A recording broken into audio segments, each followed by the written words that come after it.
नमस्ते, राम राम। मेरे YouTube channel nursery और डेस्टिनेशन में आपका काफ़ी स्वागत है।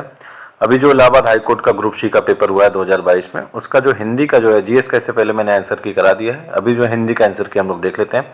तो पहला क्वेश्चन है, निम्नलिखित में से सेठ का स्त्रीलिंग रूप क्या होगा? तो सेठ का क्या होता है? सेठानी होता है, बी वाला आंसर सही हो जाएगा। निम्नलिखित में से ला उपसर्ग बनने वाले शब्द कौन से नहीं? तो ला से लाजवाब भी बनेगा, लापता भी बनेगा, लाइलाज भी बनेगा, लेकिन लॉटरी जो है नहीं बनेगा।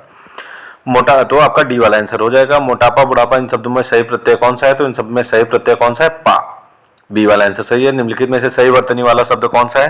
कार्यक्रम होता है, कम वो नहीं है, र की मात्रा नहीं है। गृहस्थ नहीं होता है, गृहस्थ होता है। प्राप्ति नहीं होता है, प्राप्ति होता है। निरस्ता जो है वो सही लग रहा है, तो निरस्ता थर्ड वाला आंसर जो है सही होगा।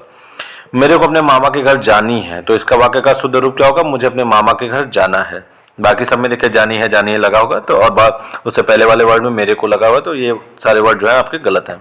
डी वाला आंसर सही हो जाएगा।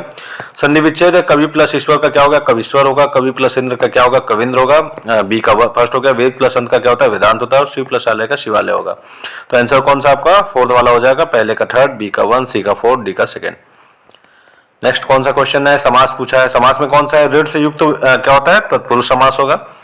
मुख्य है जो मंत्री, इसमें जो है कर्मधारय समास में क्या होता है? विशेषण और विशेष बताया जाता है, विशेषता बताई जाती है।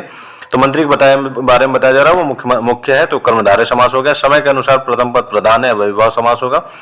सीता और राम दोनों पद प्रधान है, तो द्वंद्व समास होगा। तो कौन सा आंसर हो जाएगा? 32 का थर्ड। मनाली में अनेक स्थान देखने योग्य है, तो दर्शनीय हो जाएगा इसका आंसर जो है।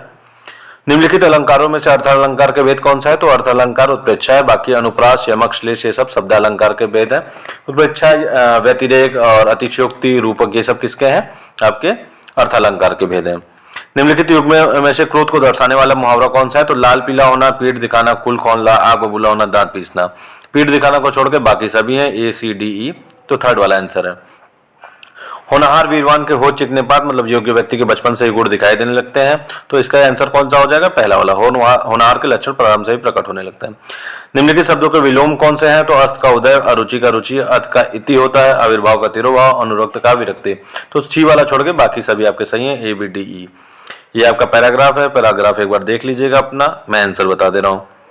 तो निम्नलिखित में से मनुष्य का जन्मसिद्ध अधिकार कौन सा है? तो स्वाधीनता मनुष्य का जन्मसिद्ध अधिकार है। सोने की पिंजरों को सलाखों से तोता किस भाव से प्रेरित होकर टकराता है?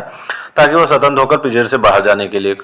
पराधीनता का भाव क्या होता है? व्यक्ति में कौन कौन सी शक्तियां अपहरण कर लेता है? सोचने समझने की। ये देखिए 1 2 3 4 5 छठवीं लाइन में लिखा है, कई बार तो पराधीनता का भाव व्यक्ति को सोचने समझने तक की शक्तियों का अपहरण कर लेता है। प्राणी की प्रवृत्तियां तब कुंठित हो जाती है जब वो पराधीन होता है। उसी के जस्ट ऊपर वाली लाइन में देखिए लिखा हुआ है, किसी भी प्रत्यक्ष अप्रत्यक्ष कारण से इसकी अप्राप्ति पराधीनता कहलाती है। पराधीनता में प्राणी की प्रवृत्तियां कुंठित होकर रह जाती हैं। पराधीन व्यक्ति की विशेषता क्या है? तो लास्ट वाली लाइन में देखिए एकदम लास्ट में, पराधीन व्यक्ति का अपना किसी प्रकार का व्यक्तित्व तो नहीं होता है। ये आंसर हो जाएंगे आपके। जिज्ञासु, ये वन वर्ड के है, तो जिज्ञासु जिसमें जानने की इच्छा होती है, परोक्ष जो आंखों के सामने न हो, असक्त जिसमें शक्ति न हो, और निशाचर रात में घूमने वाला। ये सारे किसमें ऑप्शन मिल रहे हैं? तो ए वाले में।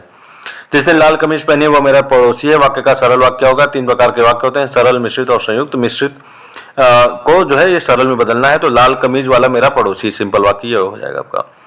सामने के मकान में रहने वाली सुशीला अत्यंत मेधावी छात्रा है, तो इसमें पदबंध कौन सा हो जाएगा? संज्ञा पदबंध हो जाएगा। सर्वनाम बता रहा है, बाहर कौन आया? प्रश्नवाचक चिन्ह है, तो ए का फोर्थ हो जाएगा।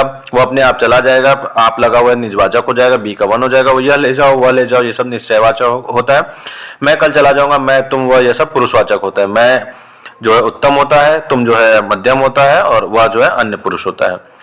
नाना जी फल खरीद कर लाएं, खरीद कर लाएं क्या हो जाएगा? ये पूर्वकालिक क्रिया हो जाएगी। जैसे मैं सोकर उठा, इस तरीके जो क्रिया होने के बाद दूसरी क्रिया होती है, तो उसको पूर्वकालिक क्रिया कहते हैं। भविष्यकाल के भेद बताइए। भविष्यकाल के 3 भेद होते हैं, सामान्य, संभाव्य, हेतु। हेतु तो इसमें जो हेतु नहीं दिया हुआ है, तो पहला और दूसरा को मानेंगे, तो कौन सा आपका आंसर हो जाएगा? सेकंड वाला। निम्नलिखित वाक्य में से रेखांकित विशेषण का भेद। थोड़ा दूध हमारे लिए भी लेते हैं ना, तो थोड़ा है, 2 शेर 5 शेर होता तो ये आपका निश्चित परिणामवाचक होता, लेकिन ये थोड़ा और कम होता है तो ये अनिश्चित परिणामवाचक, डी वाला आंसर हो जाएगा। रेखांकित शब्दों के कारक भेद के उचित विकल्प को चुनिए। तो मैंने राधा को पुस्तक दी, जहाँ देना आ रहा है तो यहाँ संप्रदान कारक होगा। कर्म कारक में भी को होता है, परंतु जब देने की बात आ जाती है तो वहां संप्रदान होता है। दान से याद रखिएगा, दान हमेशा दिया जाता है, तो जहां पे भी देने की बात आएगी वहां पे संप्रदान कारक होगा। इस तरीके से क्वेश्चन बार बार यूपीटीपीएससी वगैरह में पूछे जा रहे हैं बच्चों को कंफ्यूज करने के लिए, तो इस तरीके से कॉन्सेप्ट अपना याद रखिएगा। जहां दान देने की बात आएगी वहां पे वो जहां को लगेगा और दान देने की बात आएगी वहां संप्रदान कारक होगा। ठीक है, नेक्स्ट वीडियो में हम लोग जो है इंग्लिश के जितने भी क्वेश्चन है उसको सॉल्व कर लेंगे। Thank you.